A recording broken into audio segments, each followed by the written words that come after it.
Think about the last time you bought something. You handed over a card, tapped a phone, or counted out some notes. The transaction took seconds. The other person got what they needed. You got what you needed. Nobody had to negotiate, nobody had to trust the other person personally, and nobody had to worry about whether the thing they were offering in exchange was something the other person actually wanted. That entire system, the one that lets a stranger in a shop sell you something without knowing your name, your reputation, or your history, is so embedded in modern life that most people never stop to ask the obvious question. What did humans actually do before any of that existed? The answer is not simple, it is not one thing, and it is far stranger, far more sophisticated, and far more human than the standard story most people have heard. The standard story goes something like this: before money, people bartered. You had fish, I had grain, we swapped. Simple, efficient, logical. That story is almost entirely wrong. Economists and anthropologists have known this for decades. The barter economy that supposedly preceded money is largely a myth, a thought experiment invented by economists to make money seem like a natural evolutionary development, rather than a specific social technology invented in specific places for specific reasons. What actually preceded money was something far more complex, far more personal, and far more deeply rooted in what human beings actually are.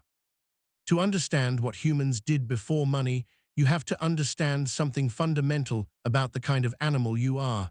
You are not primarily an economic creature. You are a social creature. And for most of human history, the economy and the social world were not separate things. They were the same thing. Anthropologist David Graeber at the London School of Economics spent much of his career studying the history of debt and economic exchange across cultures and across time. His research, drawing on archaeological and anthropological evidence from dozens of societies, found something that upsets almost every assumption economists make about early human exchange. The earliest documented economic systems were not systems of barter between strangers. They were systems of mutual obligation between people who knew each other, lived near each other, and expected to continue doing so for the rest of their lives. In other words, the first economy was not a market, it was a community. To understand what this looked like in practice, go back 100,000 years. A small band of hunter-gatherers, 20 to 50 people, moving across a landscape. Someone in the group is a skilled flint knapper. Someone else is a fast runner and a good tracker. Someone else knows which plants are safe to eat and which ones will make you sick. Someone else is exceptionally strong and can carry more than others. In a modern economy, each of these people would sell their skills to the highest bidder. In the ancestral economy, none of that happened. Everyone contributed what they had. Everyone received what they needed, not because they were altruistic in any sentimental sense, but because the alternative, free-riding, defection, hoarding, was socially catastrophic and often literally fatal. This system is what anthropologists call a gift economy, but that term is slightly misleading because it implies generosity in the voluntary modern sense. The gift economy of ancestral human groups was not optional. It was enforced by one of the most powerful social mechanisms the human species has ever produced: reputation. Anthropologist Christopher Boehm at the University of Southern California has documented this across hundreds of hunter-gatherer societies. In every documented case, individuals who failed to share, who accumulated more than their fair contribution justified, who refused to contribute their skills to the group, faced severe social consequences: gossip, mockery, exclusion, in extreme cases, violence or death. The gift economy was not charity. It was a system of enforced mutual obligation, run on reputation as its currency. Reputation, in this context, was not just socially important, it was a survival resource.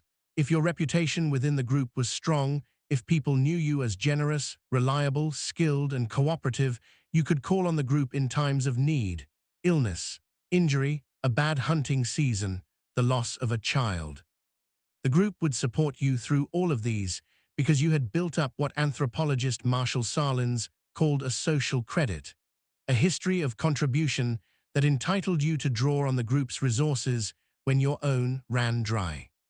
If your reputation was weak, if people saw you as a taker, a shirker, a bully, that credit did not exist, and without it, a bad season or an injury could be fatal. Now here is the crucial thing to understand. This system worked extraordinarily well for groups of 20 to 50 people who knew each other personally and interacted every single day. It worked because reputation was immediate, visible, and constantly updated. You couldn't fake generosity in a group that small.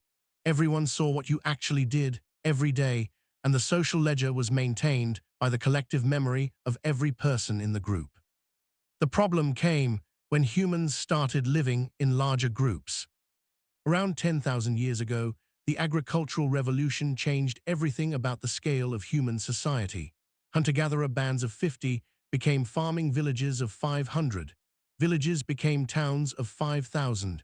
Towns became cities of 50,000. And at some point in that expansion, the old reputation-based system started to break down. Not because people became less moral, because the system depended on something that larger groups couldn't provide: personal knowledge. In a group of 50, everyone knows everyone. In a city of 50,000, you are constantly interacting with strangers, people whose reputation you don't know, whose history of contribution you have no access to, whose face you may never see again. The old gift economy simply doesn't scale. You cannot run a city on reputation when you don't know the person you're dealing with. This is the moment when something new had to be invented, and different societies, facing this problem independently, invented remarkably similar solutions. Not barter, not money, something in between, and something older than both. That something was debt. David Grieber's research and the parallel work of economist Michael Hudson at the University of Missouri, Kansas City, has documented the critical role of debt in the emergence of early economies. The earliest surviving economic records, clay tablets from Mesopotamia dating back 5,000 years, are not records of barter transactions. They are records of debts, IOUs. Credits and obligations tracked by scribes in temples that functioned as the first banks. These early debt systems were sophisticated. A farmer could receive seed grain from the temple in spring and owe the temple a portion of the harvest in autumn. A craftsman could receive materials and owe his labor. A merchant could receive goods on credit and owe payment after a trading journey. All of this happened without money in any modern sense. What made it work was a combination of social trust, institutional record keeping, and crucially, the understanding that debts were real obligations with real consequences for default. Hudson's research makes a remarkable argument about these early debt systems. They were not primarily commercial. They were redistributive. The temples and palaces that issued these early debts were not trying to make profit in a modern capitalist sense. They were managing the distribution of resources across a large population in a way that the old gift economy of small bands could no longer do. The temple collected grain, stored it, and distributed it. It tracked who owed what to whom. It functioned as a social accounting system for a society too large for everyone to personally track everyone else's contribution. But debt systems created their own problems, and the problem they created is one that has haunted human civilization ever since. Debt can compound. A farmer who borrows grain in a bad season and cannot repay it in the next bad season owes more than he originally borrowed. The season after that, if conditions remain difficult, he may owe more than his entire harvest. At some point, he may have to sell his land to repay the debt, then his tools, then, in the ancient world, himself and his family into debt slavery. Archaeologist and historian Michael Hudson has documented that this debt spiral, small farmers gradually losing their land and freedom to creditors, was one of the defining social crises of ancient civilization. And he documents something else that is equally remarkable: the periodic response to that crisis, the debt jubilee. The earliest known debt jubilees come from ancient Mesopotamia, from as early as 2400 BCE, when debt levels reached crisis point, when a significant portion of the population had lost their land and fallen into debt servitude. Kings would periodically declare a general cancellation of debts, returning land to its original owners and freeing debt slaves. These were not acts of charity or exceptional generosity. They were recognized as social necessities, required to restore the productive capacity of the economy and prevent the complete collapse of the farming class that fed everyone else. The concept of a jubilee, a periodic reset of debts and restoration of social equity, appears across multiple ancient civilizations independently. In the Hebrew Bible, the Jubilee year was mandated every 50 years. Similar practices appear in ancient Egypt, in early Babylonian law, and in other ancient Near Eastern societies. These parallel inventions suggest that ancient societies recognized a fundamental truth about debt. Left to compound indefinitely, it destroys the social fabric. The Jubilee was an early technology for preventing that destruction. Meanwhile, other societies developed different solutions to the problem of exchange at scale. Some developed commodity money, using specific traded goods as a standard of value.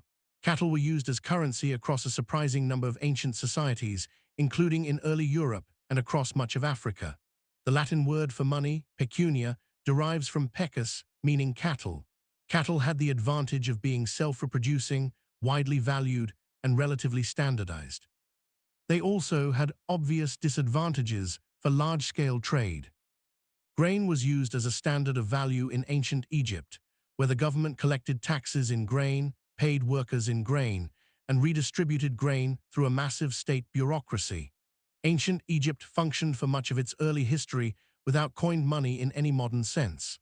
The entire economic system ran on grain as both commodity and currency, managed by an extraordinarily sophisticated administrative apparatus. Shells were used as currency in an astonishing variety of ancient societies across Asia, Africa, and the Americas. The cowrie shell in particular was used as currency across an area spanning from ancient China to East Africa, carried along trade routes that connected cultures that had never met. What made shells valuable as currency? They were durable, portable, difficult to counterfeit, and their supply was controlled by their ocean origin, which prevented inflation through oversupply in inland areas. Salt was traded as currency across the ancient world, valuable enough that Roman soldiers were at various times paid in salt, which is the origin of the word salary. Obsidian, the volcanic glass used to make the sharpest cutting tools in the pre-metal world, was traded over extraordinary distances in the ancient Mediterranean and Americas, and functioned as a kind of prestige currency alongside its practical value. But all of these commodity currencies shared a fundamental limitation. They worked for trade between people who had different things that happened to be valued by both parties. The farmer with grain and the herder with cattle could trade because each wanted what the other had. The problem economists call the double coincidence of wants. The genius of coined money, when it finally appeared in the 7th century BCE in Lydia, in what is now Western Turkey, was not that it represented value. Commodity currencies already represented value. The genius of coined money was that it represented a specific, guaranteed, universally accepted value backed by the authority of the state. You no longer needed to find someone who wanted what you had. You could sell what you had for coins and then buy what you wanted from anyone who accepted coins, which was everyone in the territory controlled by the state that minted them. Economist Niall Ferguson at Harvard University has written extensively about the moment coined money appeared and its transformative effect on ancient economies. The Lydian electrum coins, stamped with the royal lion, were not just a convenient medium of exchange. They were a technology of abstraction. They separated value from any specific thing and attached it to a symbol backed by collective agreement. That abstraction made everything else possible: complex trade networks, standing armies funded by taxation, the financing of monuments and infrastructure, and eventually the entire architecture of modern finance. But something was lost as well, and the anthropological record is clear about what that was.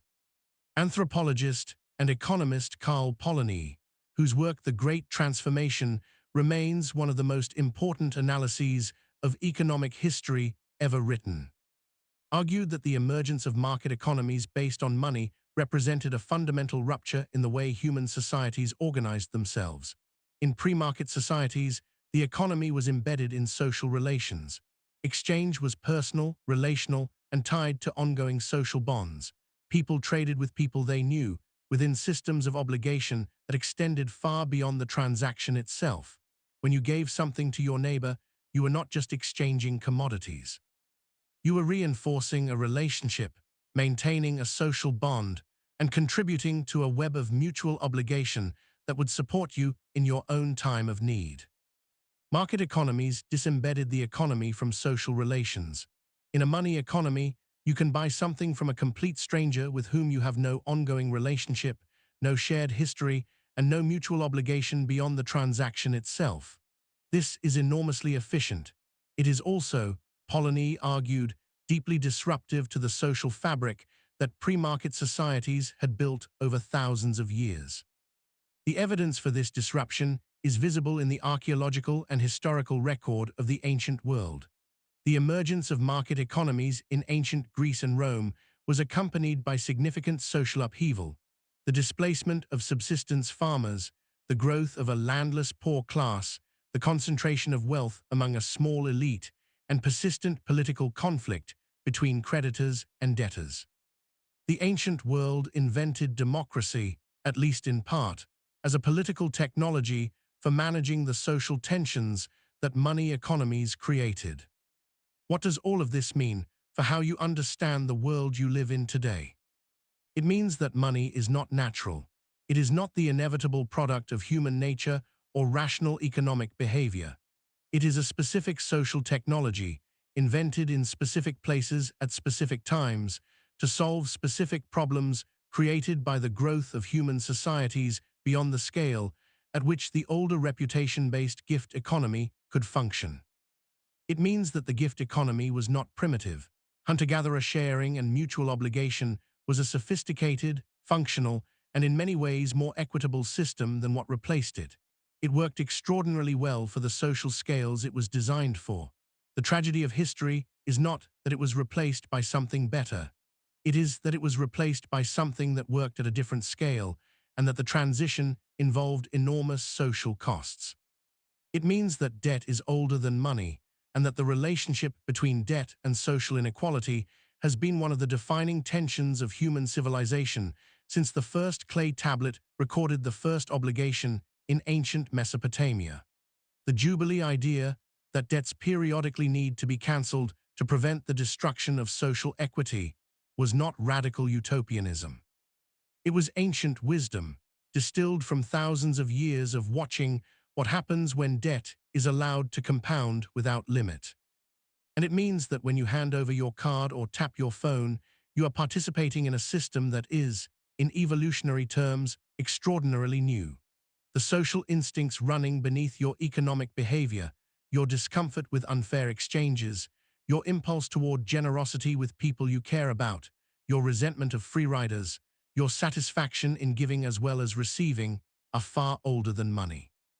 They were shaped in a world where reputation was currency, where the community was the bank, and where what you gave and what you received were not transactions, but threads in the social fabric that kept everyone alive. The economy began not with trade, but with trust, not with markets, but with memory, not with coins, but with the daily, repeated, accumulated act of one human being showing up for another and contributing what they had to the life they shared. Money made that trust portable. It made it scalable. It made it possible to extend the economy to include people you had never met and would never meet again. But it also made it possible to forget where the economy came from, to mistake the map for the territory, to treat exchange as if it were the foundation, when in fact exchange has always rested on something older, something more fragile, and something far more essentially human. It rested on the simple fact that for most of human history, your survival depended not on what you owned, but on who knew you, not on your bank balance, but on your reputation, not on the coins in your pocket, but on the relationships in your life. That world is more recent than you think, and more present than you realize. There is one more dimension to this story that almost nobody talks about, and it may be the most important of all. Before money, time worked differently. In a gift economy, the exchange is never simultaneous. You give something today, you receive something back weeks, months, or years later. sometimes never directly from the same person, but from the community that witnessed your giving and remembers it. The entire system runs on delayed reciprocity, which means it requires something that money transactions do not require, a relationship that continues over time. When you buy something with money, the transaction is complete the moment payment is made. You owe nothing more. The other person owes nothing more. The relationship ends with the exchange. This is the great efficiency of money. It is also, from the perspective of social bonds, its great impoverishment. In a gift economy, the exchange is never complete. The farmer who shares food with a neighbor in a bad season has not simply made a transaction. They have created an ongoing bond. The neighbor now owes them, not a specific thing at a specific time, but a general obligation of reciprocal support whenever need arises. This open-ended obligation is what anthropologists call generalized reciprocity, and it is the glue that held human communities together for hundreds of thousands of years. Psychologist Martin Seligman at the University of Pennsylvania has spent decades studying human well-being, and his research consistently finds that the quality and depth of social relationships is the single strongest predictor of life satisfaction across cultures, across ages, and across economic conditions. Richer people are not reliably happier than poorer ones beyond a certain threshold. People with deep social bonds are reliably more satisfied with their lives than those without them, at every level of wealth. What Seligman's research is measuring, without naming it this way, is the residue of the gift economy, the well-being that comes from living inside a web of mutual obligation, from knowing that people will show up for you because you show up for them, is not a modern discovery. It is the oldest form of wealth the human species ever produced. Before money, that was the only form of wealth that mattered. And in the deepest parts of your psychology, it may still be. The next time you feel the particular satisfaction of giving something to someone you care about, not because you expect an immediate return, but because they needed it and you could provide it, you are feeling something ancient. You are running a program that is hundreds of thousands of years old. A program that kept your ancestors alive through every drought, every hard winter, every injury and illness and loss that the world threw at them. Money is extraordinarily useful. It has made possible almost everything that defines modern civilization, but it did not create the impulse to give, to share, to show up for each other. It inherited that impulse from a world that ran on nothing else. Before money, there was community. Before markets, there was memory. Before coins, there was trust. And in the end, all of it, the coins and the markets and the money, was built on that foundation, not the other way around.